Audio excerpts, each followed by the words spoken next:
はい、皆さんこんにちは。これから日本語の授業を勉強します。私はゆりです。今日は自動定型のことを勉強しましょう。Hari ini kita akan belajar tentang perubahan kata kerja bentuk T. Ya. Nah, kita harus tahu apa itu konjugasi. Konjugasi atau dalam bahasa Indonesianya merupakan perubahan bentuk verba yang berhubungan dengan jumlah, jenis kelamin, modus, dan juga waktu. Nah, untuk bahasa Jepang, khususnya bahasa Jepang itu yang berubah konjugasinya adalah perubahan di bunyi pada akhiran bahasa Jepang. Akhiran kata kerja maksudnya. Nah, akhiran kata kerja bentuk T yang nantinya akan kita ubah ini ada 2 materi yang akan kita pakai, pola kalimatnya yaitu kata kerja bentuk T imas dan juga T kudasai. Nah, sebelum masuk ke 2 perubahan ini, kita coba yuk gimana sih perubahan kata kerja bentuk T itu. Nah, sebelum masuk ke tabel ini, saya mau ingatkan dalam huruf hiragana itu kan dibagi menjadi A, I, U, E, O, ya kan? Terus ka, ki, ku, ke, ko, kemudian sa, si, su, se, so, tachitsu, teto, nani, no, neno, dan lain-lain. Nah, di kelompok ini kita bagi menjadi kelompok A, kelompok I, kelompok U, kelompok E, dan kelompok O. Khusus di kelompok I ini yang nantinya akan kita ubah. Ubah kemana? Kita akan ubah akhiran I ini ke bentuk T yang akan kita pelajari. Nah, jadi ingat di kelompok I itu ada huruf I, ki, shi, chi, ni, hi, mi, ri. Ya, di kelompok ini ada huruf-huruf ini. Nah, huruf-huruf ini yang nantinya akan kita ubah ke bentuk yang ini. Nah, jadi iki, shichi, himiri tadi itu kita kelompokkan lagi menjadi kelompok ichiri, mibini, dan kigishi. Ya, kita kelompokkan lagi menjadi kelompok ichiri, mibini, dan kigishi. Untuk kelompok ichiri ini nantinya akan berubah ke bentuk ete. Untuk mibini nanti akan berubah ke bentuk ende, kemudian ki jadi ite, gi jadi ide, shi menjadi shite. Bagaimana perubahannya? Nah, jadi kalau misalnya nanti kalian menemukan huruf i ciri sebelum mas, nantinya i ciri ini akan berubah menjadi ete. Contoh, aimas menjadi ate, tachimas menjadi tate, kaerimas menjadi kaete. Jadi kae-nya ini tetap, tapi yang berubah hanya i cirinya aja. Kemudian ada huruf mibini. Nah, jika ada huruf sebelum mas, ada mibini, nanti mibininya berubah menjadi ende. Contoh, yomimas menjadi yonde, asobimas menjadi asonde, shinimas menjadi shinde. Kemudian contoh lain, di sini ada kikimas. Kikimas huruf ki menjadi ite menjadi kite. Kikimas jadi kite. Kemudian oyogimas menjadi oyoide. Hanashimas menjadi hanashite. Begitu. Nah, ada pengecualian, kata kerja pengecualian yaitu kata kerja ikimas yang artinya pergi. Ikimas yang artinya pergi. Nah, ikimas ini harusnya kan ite gitu kan, karena dia akhirannya ki sebelum mas. Tetapi karena dia pengecualian, jadi dia berubah menjadi ite gitu. Ini pengecualiannya. Nah, ada 2 ite sebenarnya, kata kerja pergi sama kata kerja berbicara. Yang membedakannya hanya nanti kanjinya saja. Nah, kemudian ini kan golongan 1, kita masuk ke golongan 2. Di golongan 2 yaitu golongan yang tidak ada di dalam golongan 1. Jadi dia bukan yang kelompok I. Mungkin saja dia kelompok A, mungkin saja dia kelompok U, mungkin saja dia kelompok E, mungkin saja dia kelompok O. Nah, yang pertama di sini kita bagi dulu, ada 3 kata kerja yang paling dasar, yang paling atas ini. 3 kata kerja ini hanya terdiri dari 1 huruf sebelum mas. Ya, jadi ada imas, artinya ada untuk makhluk hidup, kemudian mimas, melihat, nemas, tidur. Nah, 3 kata kerja ini akan masuk ke golongan 2. Jadi, yang berubah kalau di kelompok 2 itu adalah masnya, bukan kata kerja sebelumnya. Yang berubah adalah masnya. Nah, jika huruf kata kerja ini, imas, nantinya akan berubah menjadi ite. Mimas berubah menjadi mite. Nemas berubah menjadi nete. Seperti itu. Nah, kata kerja lain. Kata kerja lain seperti yang lain-lain ini juga yang berubah adalah masnya. Masnya berubah menjadi te. Contoh, abimas menjadi abite.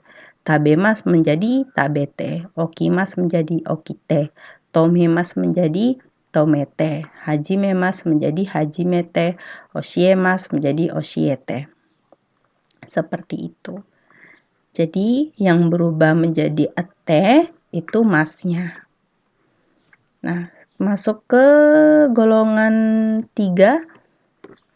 Nah, untuk di golongan 3 ini hanya terdiri dari 2 kata kerja sebenarnya, yaitu kata kerja kimas dan shimas.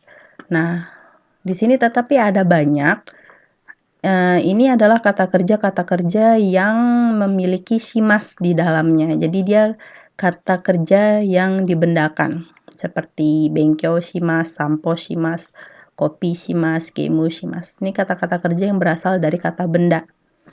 Nah, jika ada kata shimas-shimasnya ini, berarti dia masuk ke golongan ketiga. Dan juga kimas. Kimas ini seperti irregular verb sebenarnya. Jadi kadang dia nantinya akan berubah menjadi kite. Kalau dia kata kerja kamus menjadi kuru. Kalau dia kata kerja mas menjadi kimas. Seperti itu. Jadi dia berubah-berubah untuk golongan 3. Yang kimasnya ya, khusus untuk kimas. Tapi untuk di kata kerja perubahan bentuk T, kimas ini akan berubah menjadi kite. Shimas berubah menjadi shite. Seperti itu. Nah, untuk ketiga golongan ini kita coba bagaimana jika dia masuk di dalam kalimat yang sedikit panjang seperti ini. Misalnya, tomodachi ni aimasu. Tomodachi ni aimasu yang berubah aimasnya ya. Aimas ini yang berubah kita lihat sebelum kata mas ada huruf i. Berarti dia masuk di golongan 1. Kalau gitu berarti dia berubah menjadi tomodachi ni ate. Kemudian ada uchi kaerimasu. Yang kita lihat sebelum mas ada huruf ri. Ri tadi di golongan 1 juga. Golongan 1 berarti kaete. Kemudian hongo yomimasu menjadi hongo yonde. Egao mimasu menjadi egao mite. Koeng ni sampo shimasu menjadi koeng ni sampo shite. Ame ga furimasu menjadi ame ga futte. Ongaku o kikimasu menjadi ongaku o kiite. Begitu. Nah, apa perbedaannya mereka-mereka ini ya? Bedanya karena mereka ada yang di golongan 1, ada di golongan 2, ada di golongan 3.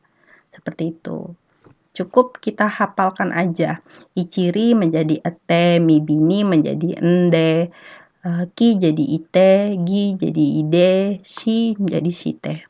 Sebenarnya itu tidak terlalu susah untuk perubahan bentuk T ini. Nah, kita masuk ke pola kalimat yang pertama, yaitu menyebutkan kegiatan yang sedang berlangsung.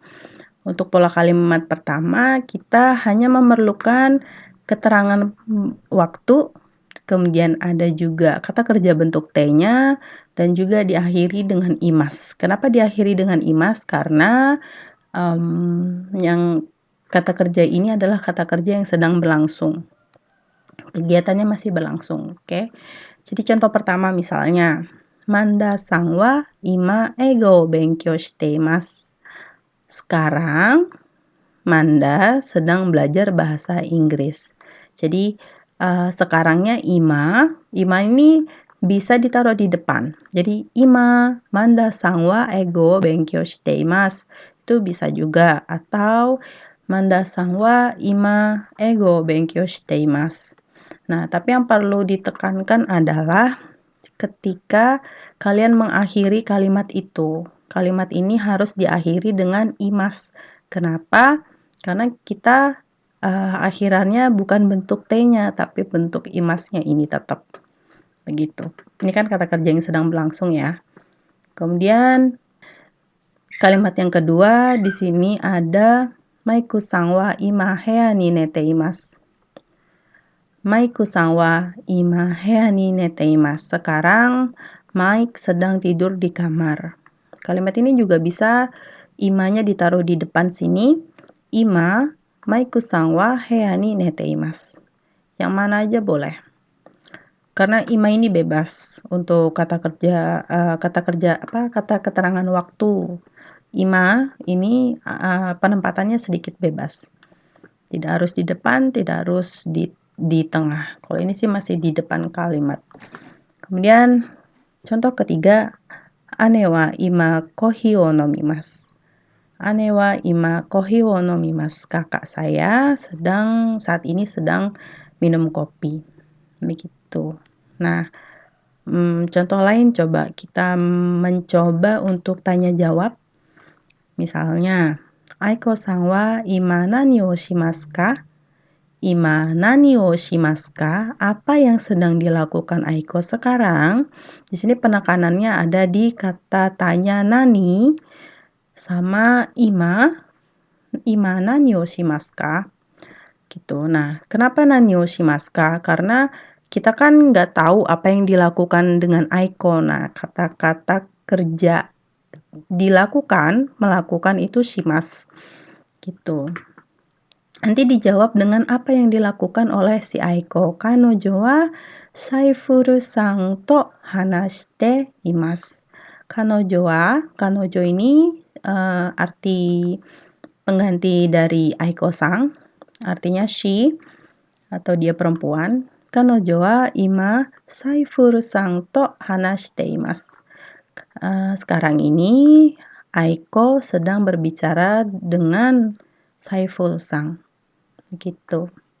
Nah, contoh yang kedua, Tomu-san wa ima doko ni shite imasu ka? Nah, untuk contoh yang kedua ini penekanannya kata tanyanya adalah doko. Jadi karena dia menanyakan di mana, jadi dijawab tempatnya. Kare wa ima kyoshitsu ni shite imasu. Kare wa ima kyoshitsu ni shite imasu. Kyo-nya panjang ya harusannya. Kyoshitsu ni shite imasu. Sekarang ini dia sedang ada di kelas. Gitu. Nah, jadi untuk shite imasu ini bisa kita tanyakan apa yang dilakukan, bisa juga di mana dilakukannya. Begitu. Nah, lanjut ke pola kalimat kedua, yaitu menyebutkan kegiatan yang berurutan. Untuk kalimat berurutan itu sebenarnya prinsipnya hanya satu. Prinsipnya akhirannya itu tetap diakhiri dengan mas gitu. Yang diubah adalah kata kerja yang awal. Jadi kata kerja yang pertama di sini kan kao araimasu. Kao araimasu. Nah, araimasu ini kalau kita ubah ke bentuk T menjadi kao arate. Kao arate. Nah, hao migakimasnya tetap menjadi hao migakimasu. Kenapa? Karena kata kerja di sini hanya menyebutkan kata kerja yang berurutan. Tidak berarti kata kerja ini sedang berlangsung gitu. Kan kalau dia masih berlangsung berurutan seperti ini kan tidak berlangsung dong gitu kan udah terjadi sebenarnya. gitu. Jadi mungkin saja kegiatan ini disebutkan, kalimat ini disebutkan ketika dia menyebutkan kesehariannya di pagi hari atau apapun itu, gitu. Jadi tidak harus berlangsung saat itu, melainkan dia hanya menyebutkan kegiatannya secara berurutan.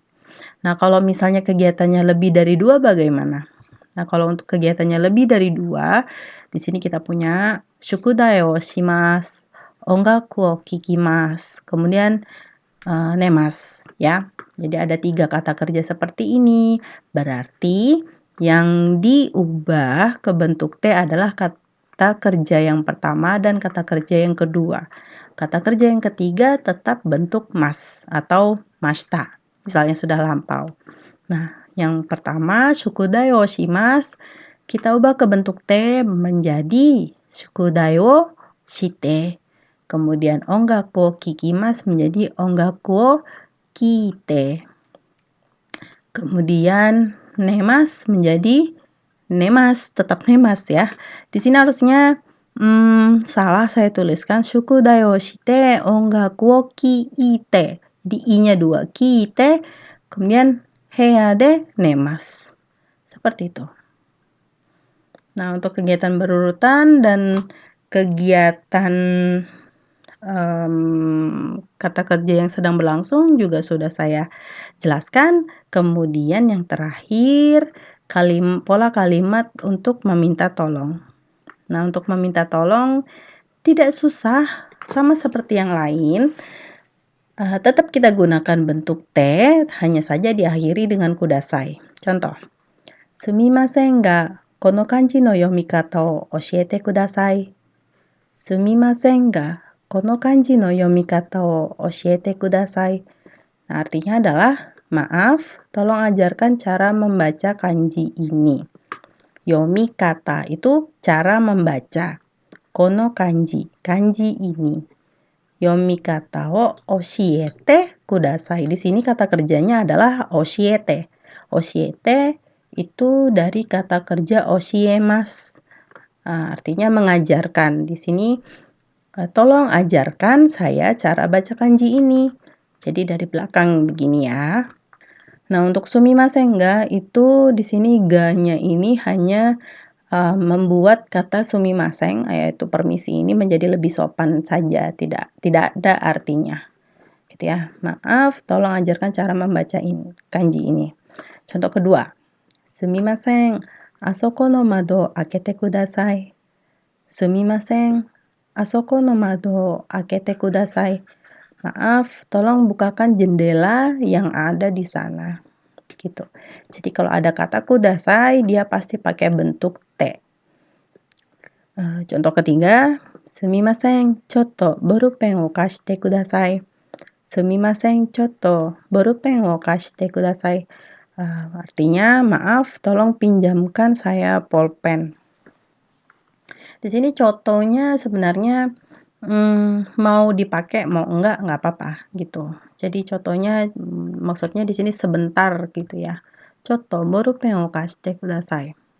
Kata kerja yang dibentuk T adalah kashite. Kashite ini artinya pinjamkan, meminjamkan, dari kata kashimasu. Kemudian contoh ketiga, sumimasen, lain.